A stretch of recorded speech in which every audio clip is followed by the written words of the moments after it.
to journal. The section I'm going to show you, which is my brain dump. Like go through here and spread all my. Hey there, and welcome to my chaos plan. It's your girl Miko, and I help people balance and plan life's chaos by speaking about writing their journey inside a journal. Today, I'll be sharing with you tips on how you can write your journey one day at a time. So let's begin the journey to journal. Okay, you guys, so if you remember a couple of weeks ago, I posted a video participating in the One Notebook July challenge. Okay, now, baby, first of all, let me just tell you 3 things I have learned from doing this One Notebook challenge. So what you see right here in front of you, if you have been following me on Instagram, which you should, I'm My Chaos Planned over on Instagram as well, what you would have noticed is that I did change my cover. Now, trusty dusty Aura Estelle, girl, look at, this is how you know I have been really utilizing my notebook and my cover for July because baby, everything was in one notebook. So I did have to change my notebook because of the thickness. And if you can see, I've added a lot of dashboards, a lot of sections into this notebook. Oh my gosh, this was a eye-opener for me. So the first thing that using this notebook, oh look, it automatically opens to my beautiful sticker collage, is that I realized I only freaking need this one notebook. So I understand now why a lot of planner babes out there say they only use one planner, and that's why it's kind of challenging for them to decide on one if they just use one. I remember a while ago at a meetup, I had a young lady tell me, she was like, oh, all I use is one Stylogy notebook, hence this is my Stylogy notebook, and I didn't understand that until now, but now I really see, because one notebook has taught me that I've truly overthought using my planner. Every aspect of my life can definitely fit inside of one grid notebook.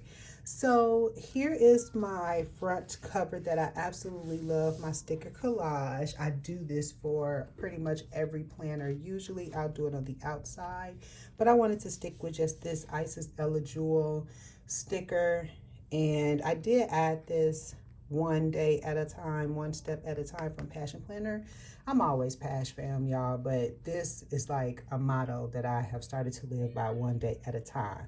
And if you hear any background noise, y'all know I'm always on mom duty, so my kids are in the back. Okay, so another thing that I did add, this is added. This was also added as well. I added my vision board, which the great planner babe, shout out to Sadie, she was the one that showed me how to do this in Canva.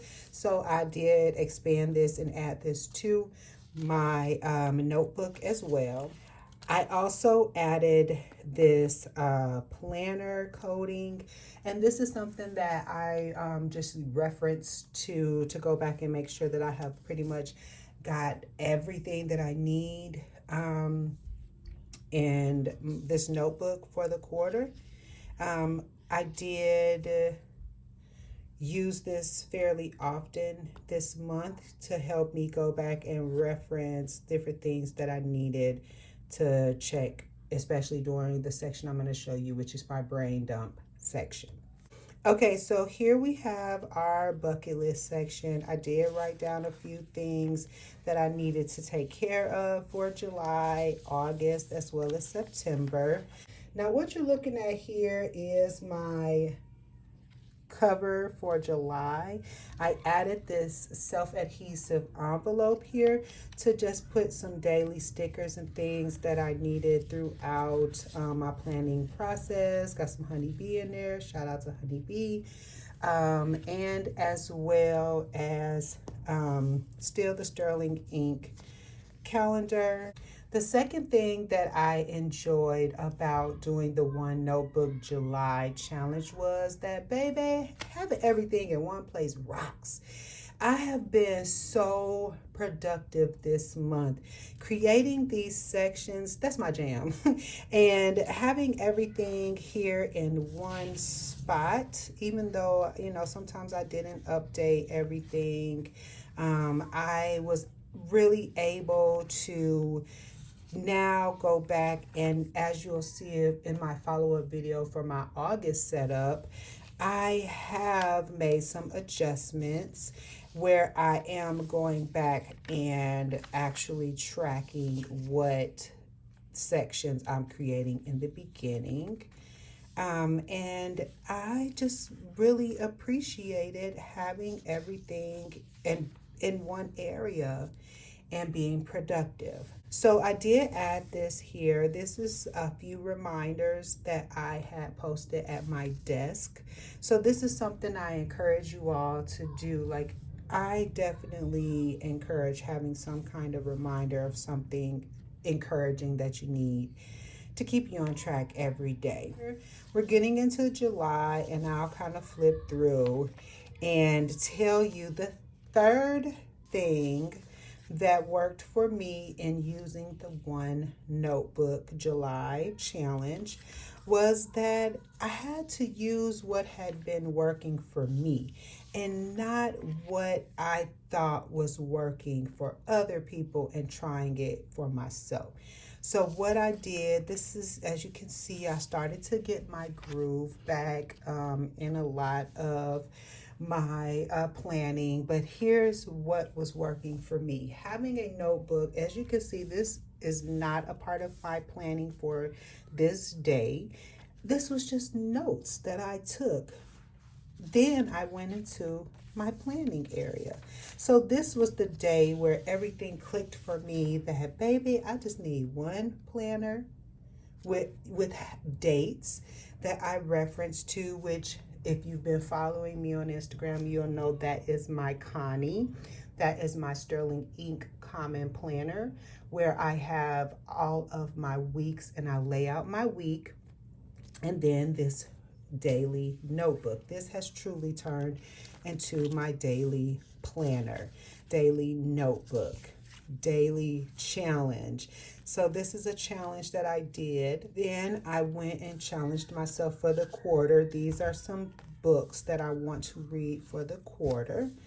And I believe I started to realize around, this was about mid-July, that you see so much jumbled here, but this is what worked for me.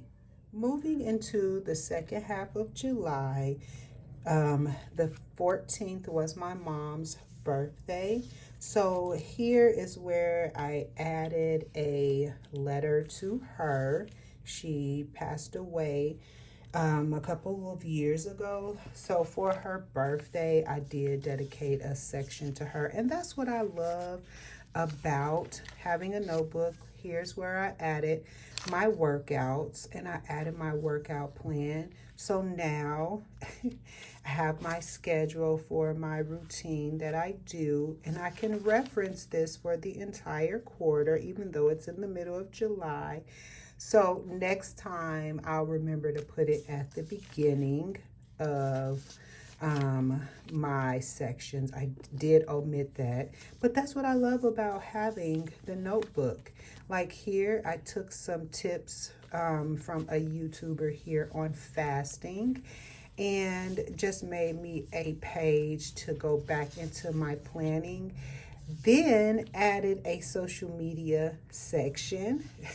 So, and that's, like I said, that's what I loved about being able to add the tabs and the dashboards. And here is where I came up with the concept of having a brain dump section at the beginning of the week, so I can kind of just like go through here and spread all my to-dos and things throughout the week. Other than that, I truly have learned what works for me and what I will utilize going into 2025's decisions. This is the last spread for the month, and I'm very happy with using the one notebook for July. Now, another section that I loved including at the end was a memory section, and I just recapped my month. This was just about using the one notebook July challenge, and then I was able to go through and celebrate and write out some very important things that goals that I reached. I was able to accomplish 2 of my goals that I set for the month using one notebook. So going into August, let's just say this concept has stuck. So stay tuned and look out for my section video for August. As you can see, I am all set and ready to go, and I'll explain to you the sections in an upcoming video here soon. Deuces.